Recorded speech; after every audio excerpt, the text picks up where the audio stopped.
Acts chapter 4.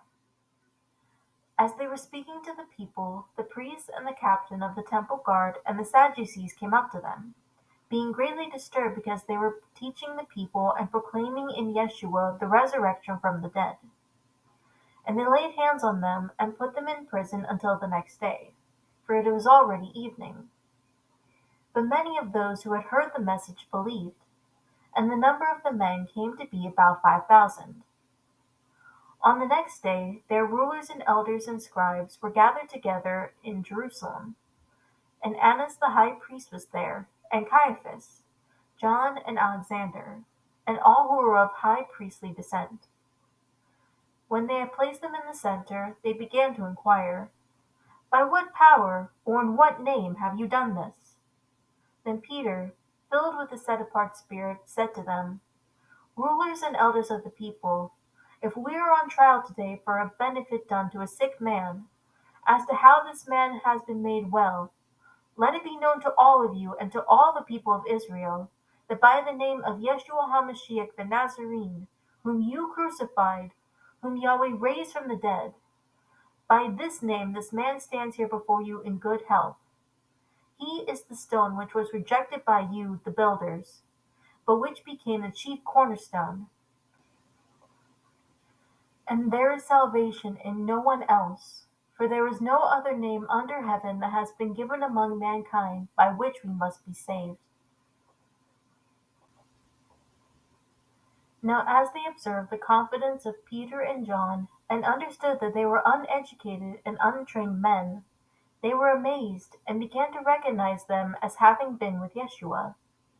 And seeing the man who had been healed standing with them, they had nothing to say in reply. But when they had ordered them to leave the council, they began to confer with one another, saying, "What are we to do with these men? For the fact that a noteworthy miracle has taken place through them is apparent to all who live in Jerusalem, and we cannot deny it. But so that it will not spread any further among the people, let's warn them not to speak any longer to any person in this name." And when they had summoned them, they commanded them not to speak or teach at all in the name of Yeshua. But Peter and John answered and said to them, "Whether it is right in the sight of Yahweh to listen to you rather than to Yahweh, make your own judgment. For we cannot stop speaking about what we have seen and heard." When they had threatened them further, they let them go, finding no basis on which to punish them, on account of the people, because they were all glorifying Yahweh for what had happened. For the man on whom this miracle of healing had been performed was more than 40 years old. When they had been released, they went to their own companions and reported everything that the chief priests and the elders had said to them. And when they heard this, they raised their voices to Yahweh with one mind and said, "Yahweh, it is you who made the heaven and the earth and the sea and everything that is in them, who by the set-apart Spirit, through the mouth of our father David your servant said, 'Why were the nations insolent, and the people plotting in vain? The kings of the earth took their stand, and the rulers were gathered together, against Yahweh and against his Messiah. For truly in this city they were gathered together against your set-apart servant Yeshua, whom you anointed, both Herod and Pontius Pilate, along with the Gentiles and the people of Israel, to do whatever your hand and purpose predestined to occur.